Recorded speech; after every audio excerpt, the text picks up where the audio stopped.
आप अगर वो करते हैं तो बड़ा अच्छा लगता है, अगर नहीं करते तो मैं शिकायत नहीं करती। मेरी ज़िंदगी में शिकायत नाम की चीज़ नहीं है, मेरी ज़िंदगी में कॉम्पिटिशन नाम की चीज़ नहीं है, मेरी ज़िंदगी में जेलसी नाम की चीज़ नहीं है। मैं बड़ी इंडिपेंडेंट, फोकस्ड और अपनी ज़ात में रहने वाली इंसान हूँ, इसलिए मैं बड़ी पीसफुल नज़र आती हूँ। क्योंकि लोग कहते हैं यार ये इतनी सिचुएशन हो गई, सोशल मीडिया पे ये हो गया, वो हो गया, तुमने बोला कुछ नहीं। मैंने कहा ये सब चीज़ें मुझे बॉदर नहीं करती हैं, और ये सब कुछ आपके जहन में होता है। अगर मैं जहन में सवार कर लूँ, रोज़ सुबह उठ के सोचना शुरू कर दूँ, हाय ये हो गया, वो हो गया, फलां हो गया, बचपन में मेरे साथ ये हो गया, शादी के बाद ये हो गया, अब ये हो गया, तो शायद मैं ब्रेक डाउन की तरफ चली जाऊँ, लेकिन ऐसा नहीं है। बट आपको कभी ये नहीं लगता कि maybe at some point in the future what you have won't make up for what you don't? नहीं, ऐसा नहीं है। ज़िंदगी में आप कोशिश करते हैं हर चीज़ के लिए, और अगर वो आपके लिए वो चीज़ होती है तो वो आपको मिल जाती है, और अगर वो आपको नहीं मिलती तो सोचें कि वो आपके लिए नहीं थी। क्योंकि एक प्लान हमारा होता है और एक अल्लाह ताला का प्लान होता है। जो अल्लाह ताला का प्लान है ना, वो हमेशा बेहतरीन होता है, हमें समझने में देर लग जाती है। और जैसे अभी मैं बिलीव करती हूँ काम करने पर, और मुझे ये भी लगता है कि पाकिस्तान की ख़वातीन हाउसवाइफ्स हैं, काम कर रही हैं, बड़ी रिस्पॉन्सिबिलिटी की चीज़ है। लेकिन हमें सिर्फ आदमी को पैसा कमाने की मशीन नहीं बना लेना चाहिए। हो सकता है इस बात पे मुझ पे बड़ा क्रिटिसिज्म हो, लोग मुझे बुरा भला कहें, लेकिन वो भी एक इंसान है। हमारे यहाँ होता क्या, एक शख्स कमा रहा है और 10 लोग खा रहे हैं। क्या आपको लगता है कि इंसाफ है? नहीं है ना। तो आपको अपनी एफर्ट ज़रूर करनी चाहिए। बिल्कुल जी, वो तो सबके ऊपर रिस्पॉन्सिबिलिटी आती है कि जिस कैपेसिटी में भी पिच इन कर सकें। अच्छा, किस तरह से आप ये बैलेंस स्ट्राइक करती हैं वर्क लाइफ और घर की लाइफ में? शुरू में थोड़ा सा मुश्किल हुआ करता था, क्योंकि मैं काम के लिए लाहौर से कराची गई थी। माज़ूद, मेरा गला बहुत ज़्यादा ख़राब हो रहा है, तो खांसी भी आ रही है। हर कोई खांस रहे, मेरे ख्याल से व्यूअर्स जो देख रहे हैं वो भी सब खांस रहे होंगे, कोई ऐसी बात नहीं है। तो जब मैं लाहौर से कराची गई थी तो तब बड़ा मुश्किल होता था, क्योंकि घर पे आपको पता है वालदैन चीज़ें बहुत सी देख रहे होते हैं। वहाँ से फिर मैंने बहुत सी चीज़ें करना सीख ली, और चूँकि मेरी अम्मी ने हमें सिंगल पेरेंट के तौर पर पाला, तो बचपन से काम करने की आदत थी। तो हम सबकी ड्यूटीज़ होती थी, कोई कपड़े धो रहा है, कोई बर्तन धो रहा है, कोई खाना बना रहा है, तो काम करने की वो मुझे आदत थी। तो जब मैं वहाँ गई तो वहाँ शुरू में मैनेज करना थोड़ा मुश्किल होता था, चूँकि अकेले रहना बड़ा मुश्किल था। फिर वो भी मैंने सीख लिया। फिर उसके बाद शादी हो गई, तो काम करने की चूँकि पहले ही आदत थी, तो वो उसको हमने डिवाइड कर लिया।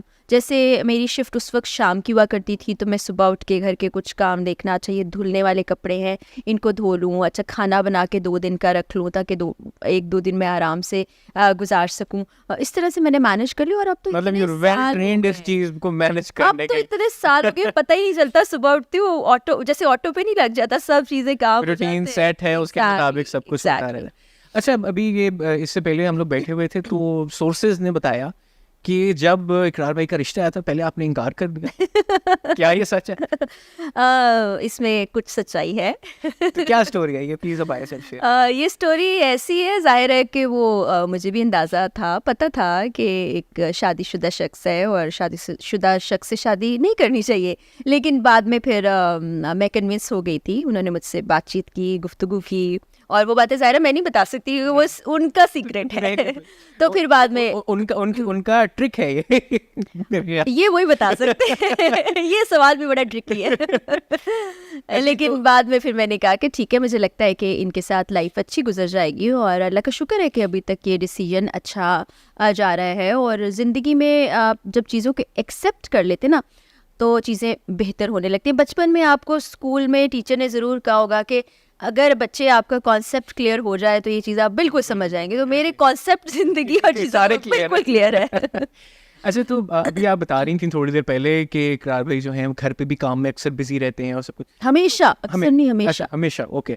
तो कैसे आपको, मतलब आप कैसे डील करती हैं इस सिचुएशन के साथ? एंड मोर इम्पोर्टेंटली, कभी ऐसा होता है कि वर्क प्रेशर, क्योंकि जिस तरह का वो शो करते हैं, जिस तरह की वो रेट्स वगैरह होती हैं, कैसे आप डील करती हैं? कभी ऐसा हुआ है कि कोई थ्रेट आप तक आई हो, उनकी फैमिली तक, मतलब बात इस तरह से पहुंची? बिल्कुल है, तो बिल्कुल ये है। इस बारे में थोड़ा बताइए। शुरू में तो मुझे थोड़ा सा ये अजीब लगता था कि हर वक्त फ़ोन का इस्तेमाल हो रहा है, फ़ोन में ही एक इंसान फ़ोन में गुम है और आप यकीन जाने कि जब फ़ोन में इकरार देख रहे हो और आप उनको 2-4 बार आवाज़ें दे तो वो सुनते भी नहीं है, वो 5वीं बार उनको जाके समझ आता है अच्छा ये साथ वाले शख्स ने कुछ कहा है मुझसे, तो वो फिर वक्त के साथ में आदी होगी। मुझे अंदाज़ा हुआ कि ये सारा काम हो रहा होता है फ़ोन के ऊपर भी, और ठीक है एक इंसान का काम जो है उसका पैशन है तो उसको करने दिया जाना चाहिए।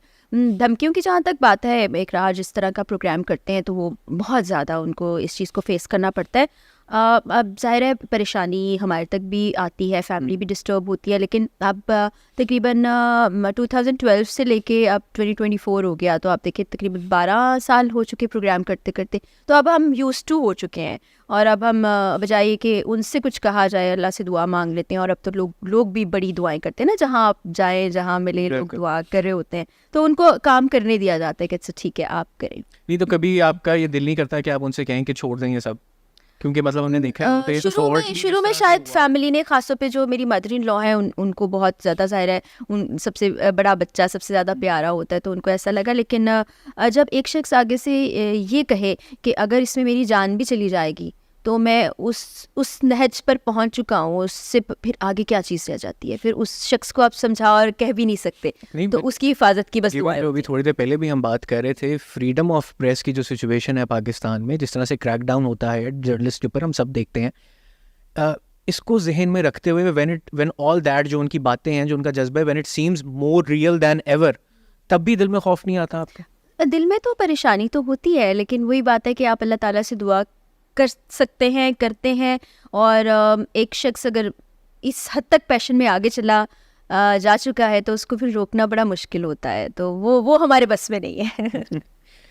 ऐसे ही अगर आपको कोई शिकायत करनी हो इकरार भाई से, तो वो क्या वो वर्क रिलेटेड होगी, क्या वो पर्सनल लाइफ रिलेटेड होगी, क्या अब तो कोई शिकायत नहीं है, अब वो कहते हैं ना आदि इतने सालों में मैं हो गई हूँ कि शिकायत कोई बाकी नहीं बची। You made your peace. Yes, और वैसे भी मुझे मेरी नेचर में शिकायत करना है नहीं, वही मैंने आपको बताया ना, काम में किसी से ये तवक्को ही नहीं रख प्रायोरिटीज आपकी स्ट्रेट है, सब कुछ मैंने गाड़ी ठीक करानी है मैं खुद ही चली जाऊंगी, मैंने ग्रोसरी लेनी है मैं खुद ही चली जाऊंगी, मैंने मुल्क से बाहर जाना है मैं खुद ही चली जाऊंगी, वेट नहीं करूंगी कि इकरार फ्री हूँ। हाँ, कहीं कोई ऐसी चीज़ होती है जो मेरे लिए मैनेज करना थोड़ा मुश्किल होता है तो फिर मैं उनसे कह देती हूँ, तो वो घर का जो डोमेस्टिक हेल्प है हमारी वो उसमें हेल्प कर देती है। लेकिन शिकायत एज सच मेरा नहीं ख्याल कि मैंने कोई लेटली की हो या कहा हो कि भाई ये मुझे गिफ्ट दिला दें या शॉपिंग पे नहीं लेके गए, यानी कि चूँकि मैं खुद सब कुछ कर रही होती हूँ तो इसलिए मुझे फ़र्क नहीं पड़ता इन सब चीज़ों से। Moving towards the end of this discussion, very delightful discussion by the way, आपको क्या आप देखती हैं, like where do you see yourself in let's say 5 years time? बस ऐसे ही काम करती हुई नज़र आ रही होंगी। कुछ प्रोजेक्ट्स ऐसे हैं जो आपको सोशल मीडिया पे चीज़ें नज़र आ रही होती हैं, कुछ चीज़ें ऐसी हैं जो मैं सेल्फ सेटिस्फेक्शन के लिए कर रही होती हूँ, वो भी पैरेलल चलती रहती है। उसको मुझे लगता है ज़्यादा तेज़ करने की ज़रूरत है, वो क्योंकि वो मेरी ज़ात से एसोसिएटेड नहीं है, उसमें और बहुत से लोग शामिल हैं, वो करती रहूँगी। ट्रैवल करना है मुझे बहुत सारा। अभी सबसे पहले मेरा प्लान ये है, अल्लाह ताला बस इस इरादे को कामयाब करे कि मैं हज पे चली जाऊँ, ये सबसे बड़ी इस वक्त मेरी ख्वाहिश है। और उसके बाद यही तमाम एक्टिविटीज़ चलती रहेंगी। रिटायरमेंट मेरी ज़िंदगी में कभी भी नहीं आएगी।